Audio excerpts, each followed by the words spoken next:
Imagine showing up to a concert and finding out the headliner is performing in the parking lot.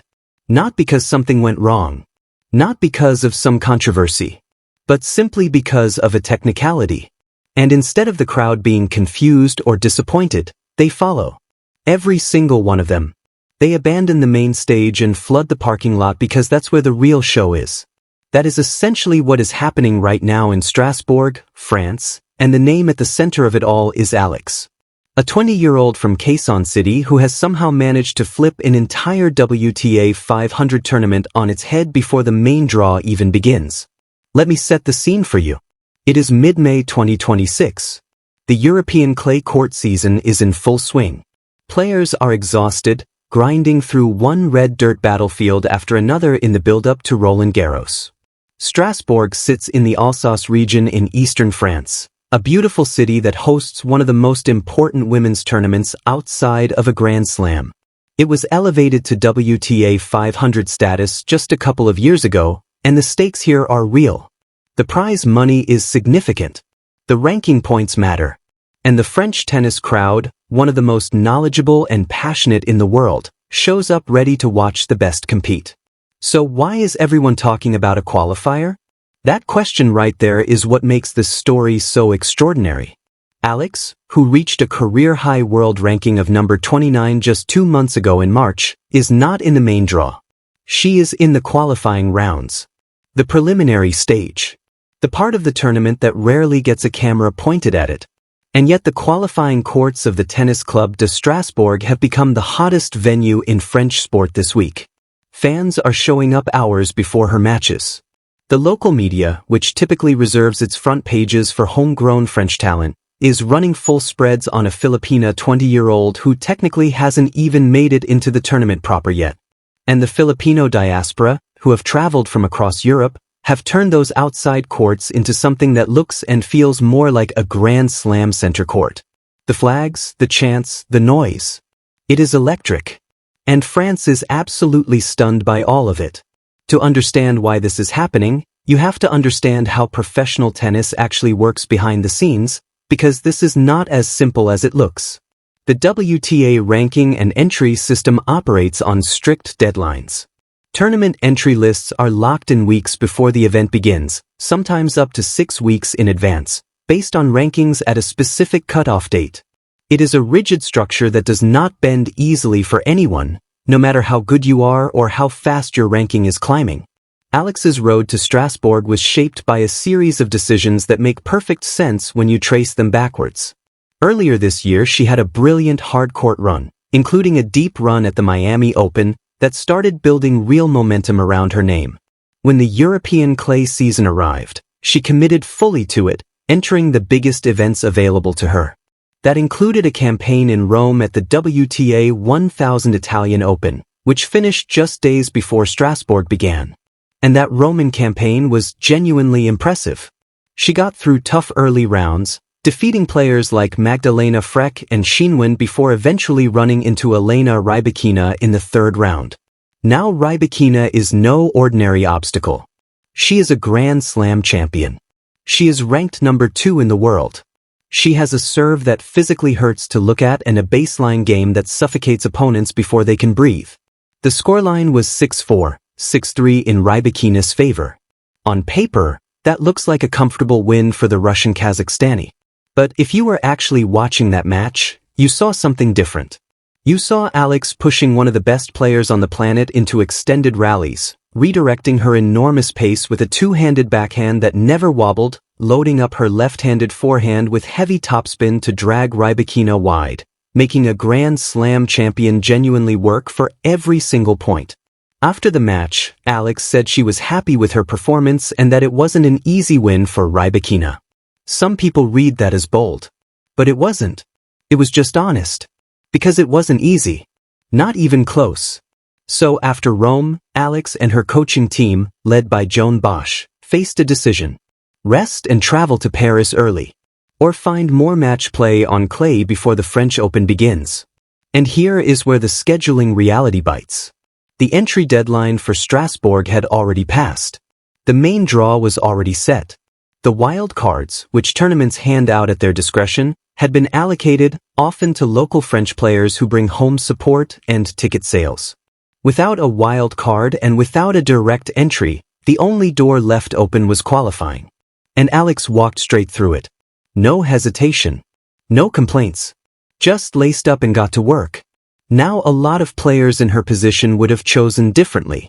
When you are ranked inside the top 50 in the world and you just went 3 rounds deep at a WTA 1000, the idea of grinding through qualifying at a 500 feels like a step backward. Your body is tired. Your ranking is high enough that you do not need to prove yourself in prelims. And the physical risk of playing extra matches before a Grand Slam is real. Fatigue accumulates on clay in ways that are almost invisible until it hits you all at once during week 2 of Roland Garros. But Alex did not see it that way. She looked at those qualifying matches and saw something else entirely. She saw match rhythm. She saw acclimatization to the French sea place everyone wants to be. Auditions, the weather patterns of Alsace, the slightly different way the clay plays in eastern France compared to the crushed red brick of Paris. She saw a laboratory where she could fine-tune specific parts of her game under genuine competitive pressure. Things like her return positioning against heavy first serves, or the placement of her own kick serve to force errors from the backhand side. You cannot rehearse that in practice. You can only find it in real matches. And then there is the version of this story that goes beyond tennis strategy entirely. Because Alex is not just a tennis player right now. She is a phenomenon. She is the highest-ranked Filipino player in the history of the WTA Tour. The first from her country to break into the top 30. A former junior Grand Slam champion who has carried the weight of an entire nation's sporting hopes on her shoulders since she was a teenager. For decades, the Philippines has produced world-class athletes in boxing and basketball. But on the global tennis stage, that kind of breakthrough had never arrived. Until her. Every time she plays, regardless of whether it is a Grand Slam final or a qualifying round in a French city most of the world couldn't find on a map, she brings that meaning with her. And the Filipino community across Europe feels it. They travel. They organize. They show up in numbers that transform the atmosphere of any venue they enter. The sound of cheers mixing with Tagalog phrases over the red clay courts of Strasbourg is something the tournament has never experienced before. The French fans watching this unfold have had an interesting reaction. They came to this tournament expecting to follow their own players, to cheer for the seeds, to enjoy the usual pre-Roland Garros storylines. And instead they walked into something much more alive than that. Because here is what French tennis fans understand better than almost anyone. They have watched greatness many times. They know what it looks like when a player moves with purpose, when every shot carries intention, when the crowd is not just watching but leaning forward. And that is what Alex gives them every single time she walks on court. Her game on clay has a particular beauty to it. Being left-handed already gives her an inherent geometric edge. Her cross-court forehand lands in a position that tortures right-handed opponents on their backhand side, pulling them wide and opening the court in ways that feel almost unfair. But it goes deeper than handedness. It is the philosophy built into her game from her years training at the Rafa Nadal Academy in Mallorca, Spain.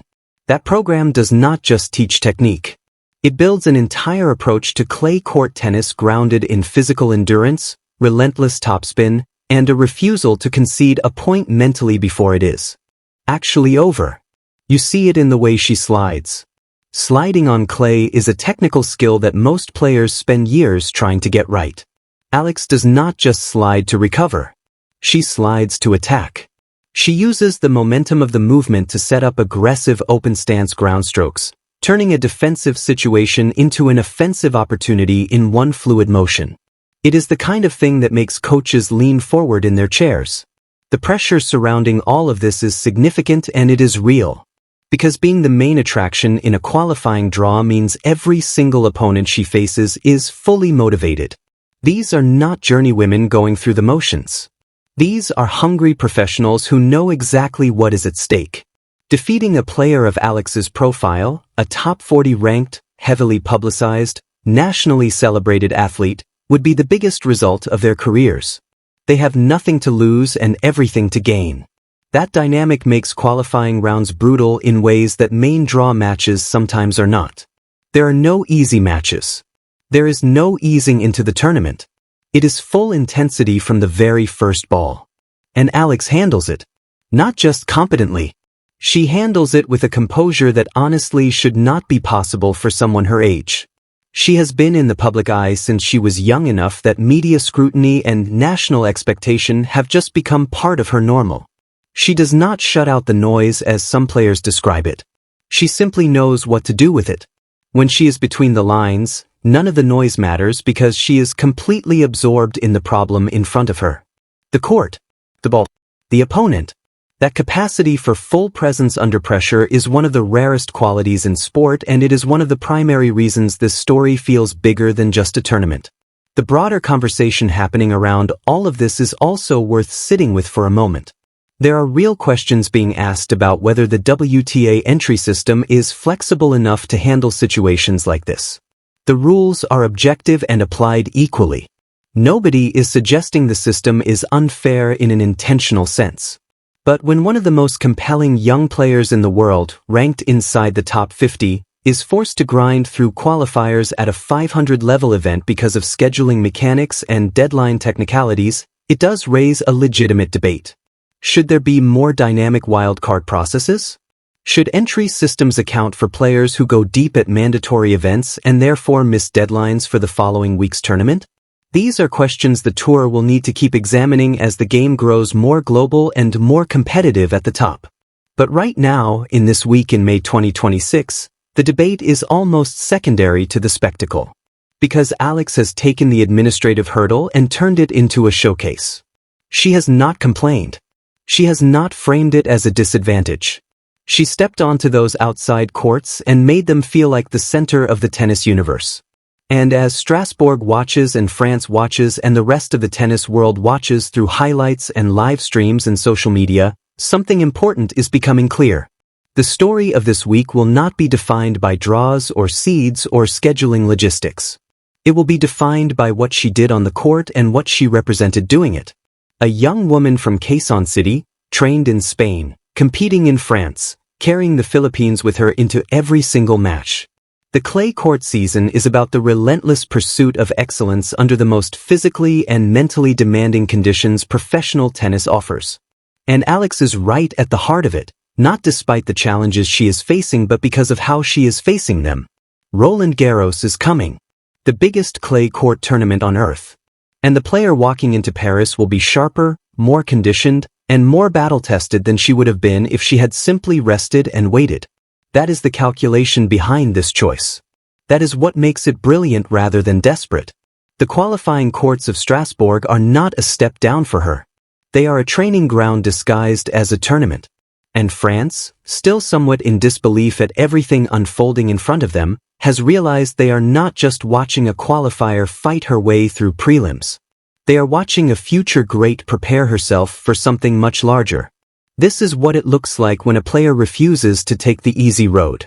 This is what it sounds like when a nation shows up for one of its own. And this is who Alex is. Not just a tennis player. Not just a ranking. A force that turns wherever she plays into